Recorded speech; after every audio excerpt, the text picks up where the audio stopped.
Адам ұқсап жұмыс жасайын деп машина арендаға алып таксовать етіп жүрсең, осы ғым қараңыздар, подразать етіп кетті да. Мына нөмір соғып. Мен айтам да бұған, давайте тез-тез шешіп тастайық деп. Шлек қатты болған жоқ та міне.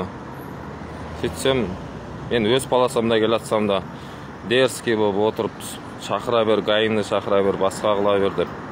Дұрыс па енді ағайындар, қараңыздар. Мен айттым бұған, маған ештеңе қылған жоқ. Просто істеп бере сал, мен өз жолыммен кете берейін, мен пассажир отқан машинада ше.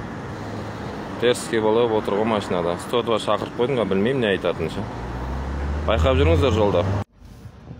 Айдаладағы біреумен ерекші жүр ғынау ше. Псих па, психопат па. Яндекс, байқап жүріңіздер. Ерексіп, айдаладағы біреулермен, құдай ай. Сабыр, байқап жүріңіздер.